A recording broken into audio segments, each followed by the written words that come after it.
السلام علیکم دوستو اینڈ پولیٹیکل سائنس کیپسول میں خوش آمدید۔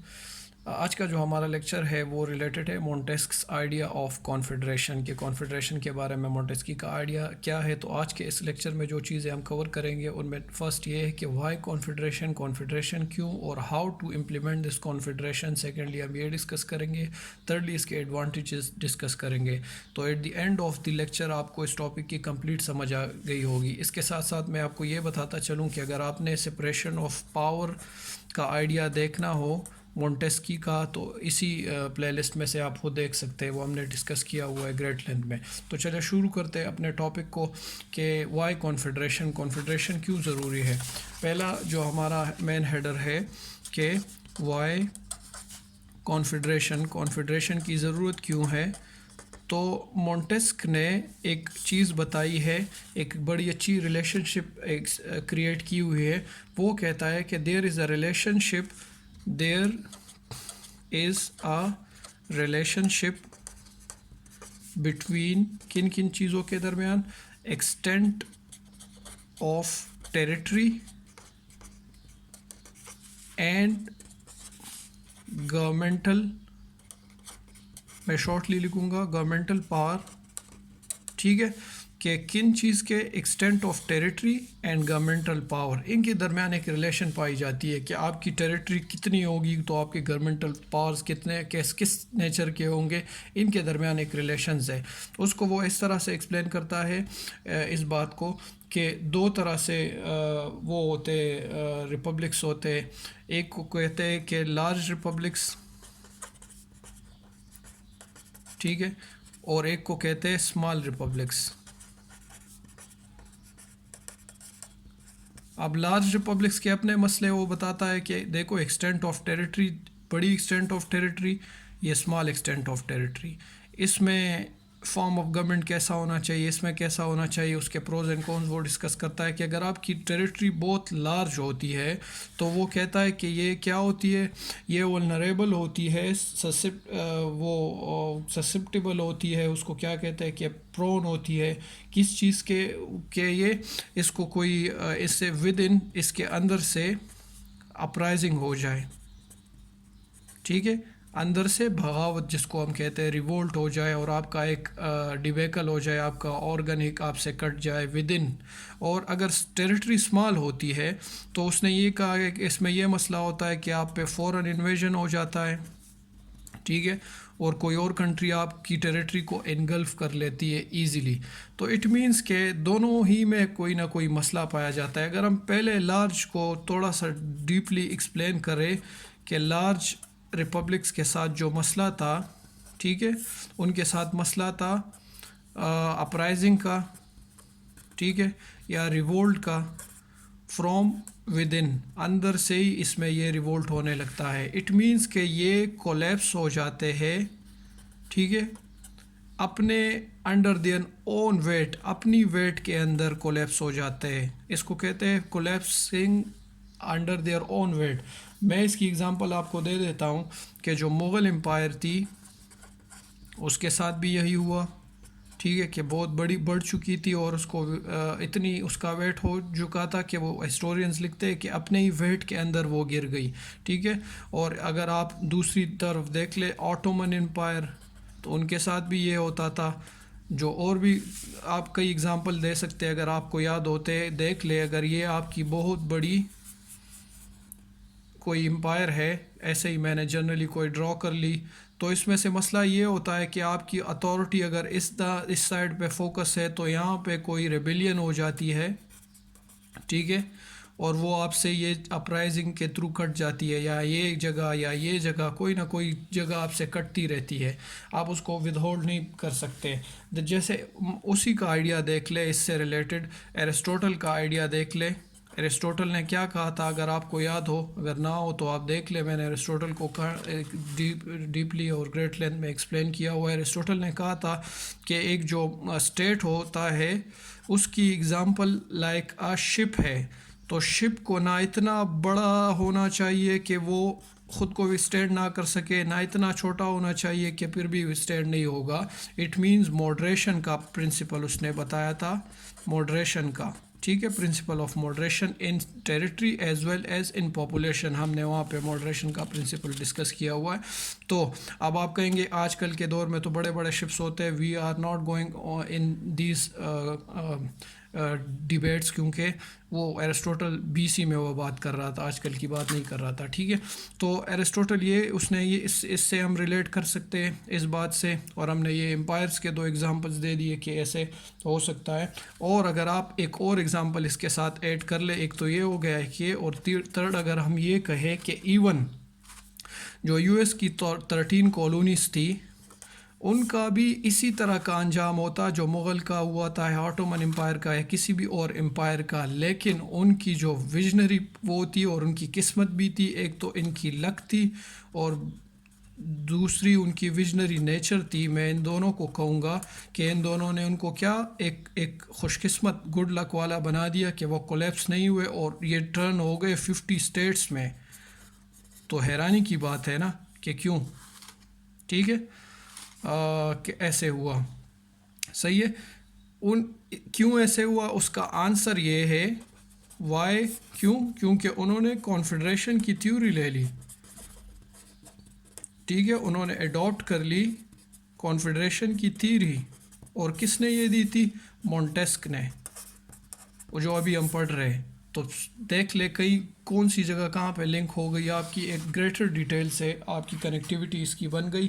یہ لارج ریپبلکس کے بارے میں ابھی ہم نے گریٹر ڈیٹیل سے پڑھا. اگر ہم اسمال ریپبلکس کے بارے میں پڑھے تو اسمال کے بارے میں ہم یہ کہیں گے, سیکنڈ جو ہے اس میں اتنی ڈیٹیل ضروری نہیں ہے, صرف ہم کہہ سکتے ہیں کہ وہ جو انویژن ہو جاتی ہے تو اس کو وتھسٹینڈ نہیں کر سکتے وہ. ٹھیک ہے, اس کو نہیں وتھسٹینڈ کر سکتے انویژن کو, فورن انویژن کو ایزیلی کوئی بھی کنٹری اس کو لے لیتا ہے. آج کل کے دور میں بھی دیکھ لے جو اسمال اور ویک ریپبلکس ہوتے ہیں, مطلب اگر آپ پریزنٹلی یوکرائن کو دیکھ لے تو رشیا اس پہ اٹیک کرنے والا ہے, کئی جگہوں کریمیا کو آلریڈی لے چکا ہے. ایسے اور بھی کئی جگہ دیکھ لے جو ڈسپیوٹڈ ٹیریٹریز ہو, یا اور بھی ہم کنٹروورسیز میں نہیں جانا چاہتے, نہ ہی یہاں پہ ایسے ایگزامپل آپ نے کوٹ کرنے جو آپ کے پولیٹیکل سائنس کے کویشچن کو کرنٹ افیئر کا کویشچن بنا دیں. ان دونوں میں ڈفرینس ہے. ٹھیک ہے, تو ابھی ہم جاتے ہیں سولوشن کے بارے میں کہ اگر ان دونوں میں مسئلہ ہے, ٹھیک ہے, لارج میں بھی انہوں نے مسئلہ بتا دیا کہ وہ انٹرنلی ود ان مسئلہ ہو جاتا ہے, کوئی اپرائزنگ ہو جائے گی, ریوولٹ ہو جائے گی, اور باہر سے جو اگر اسمال ریپبلک آپ کریٹ کر لے ہو تو اس میں انویژن ہو جائے گی فرام ود آؤٹ, مطلب باہر سے. تو اب سولوشن کیا ہے, سولوشن اس نے بتا دیا کہ آپ کانفیڈریشن بنائیں. ٹھیک ہے, اب کانفیڈریشن کیا ہوگی, کانفیڈریشن کا واٹ از کانفیڈریشن. ٹھیک ہے, یہ کیا چیز ہے, اس پہ آ جاتے ہیں. سولوشن تو اس نے بتا دیا. لیٹ سپوز یہ آپ کا نیوکلیس ہے, ٹھیک ہے, اور اس سے ریلیٹڈ بہت سی چیزیں کنیکٹڈ ہے.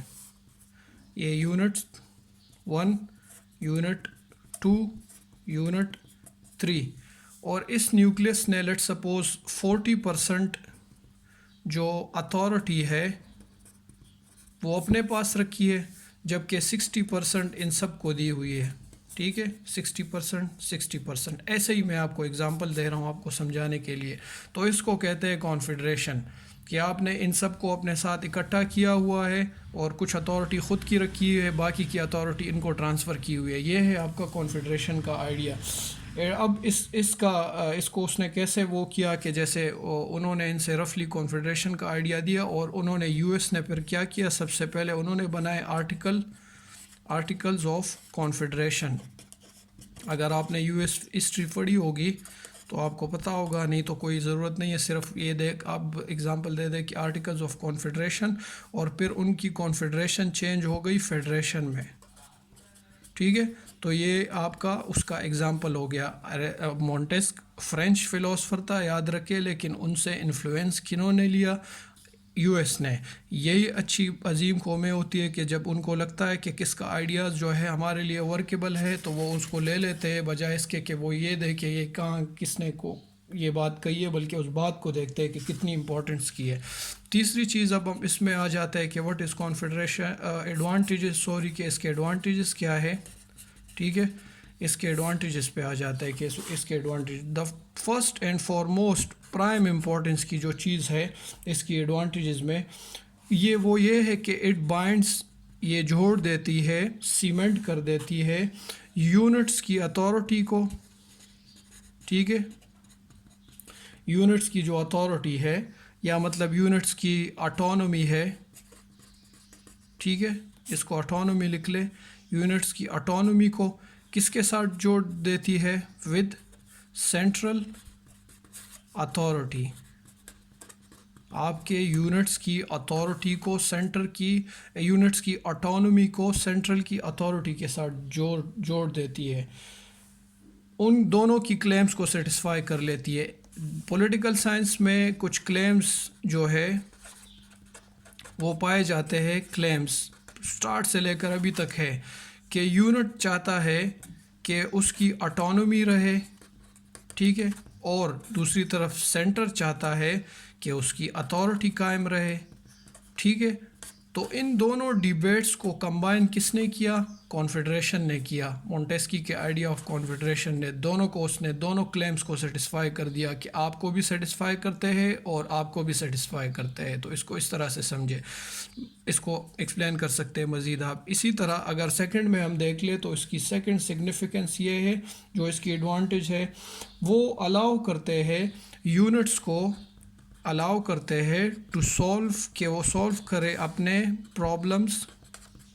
ٹھیک ہے، جو ڈومیسٹک ان کے ریجنل لیول پہ ہوتے ہیں، وداؤٹ سینٹرز انٹرفیرنس. ان کے انٹرفیرنس کے علاوہ خود ہی وہ لوکل سلوشن کے ذریعے سے لوکل پرابلم کو سولو کرتے ہیں. تو بڑا ہی امپورٹنٹ ہے آج کل. اس کو آپ گریٹ لینتھ میں لکھ سکتے ہیں، ایکسپلین کر سکتے ہیں کہ فنڈز کس طرح لگائیں گے، کہاں پہ ضرورت ہے وہ ان کو پتہ ہوتا ہے. فیڈرل کو اتنا پتہ نہیں ہوتا جتنا لوکل کو پتہ ہوتا ہے. سیکنڈلی تھرڈ جو پرائم امپورٹنس کی اس کے آئیڈیا کا پرائم امپورٹنس ہے وہ ہے کامن فرنٹ. دیکھیے وہ آپ کو اس چیز کی، آپ کو اٹانومی سے جو فائدے آ رہے ہیں نا، یونٹس کی اٹانومی سے، وہ بھی اس نے آپ کو دے دیے اس ٹول نے، کانفیڈریشن کے ٹول نے. جبکہ دوسری طرف یونٹی سے آپ کو جو چیز مل رہی ہے وہ بھی آپ کو دے لیا. کامن فرنٹ کب آپ کو چاہیے؟ جب پہ آپ پہ کوئی انویژن ہو اس سے ریلیٹڈ، ان میٹر آف، ٹھیک ہے، ملٹری کے اس میں، ٹھیک ہے، یا فورن پالیسی میں، سب آپ اکٹھے ہوتے. فورن فرنٹ پہ کوئی انویژن کو روکنے کے لیے آپ کی ملٹری ہوتی ہے، پوری فیڈریشن کی ملٹری ہوتی ہے. اسی طرح آپ کے فورن پالیسی ہوتی ہے. اگر اس کو دوبارہ سے ہم یو ایس سے ریلیٹ کریں تو انہوں نے آرٹیکلز آف کانفیڈریشن جب بنائے تھے تو آرٹیکلز آف کانفیڈریشن میں سب سے پہلی چیز یہ کہی گئی تھی کہ ہماری کامن آرمی ہوگی ان کالونیز کی جو ہمیں ڈیفینڈ کرے گی against our motherland UK, جب ان سے انڈیپینڈنس لینا چاہتے تھے. تو دیکھ لیں یہ چیز کامن فرنٹ کی ایگزامپل میں آ گئی نا. اور فورن پالیسی کو بھی یہی لیڈ کرتے ہیں. تو اگر آپ کو آج کے لیکچر سے ہیلپ ملے اور آپ کو اچھا لگے تو اس کو لیکچر کو شیئر کریں اور ہمارے چینل کو سبسکرائب کریں. انشاءاللہ اگلے لیکچر میں ملیں گے.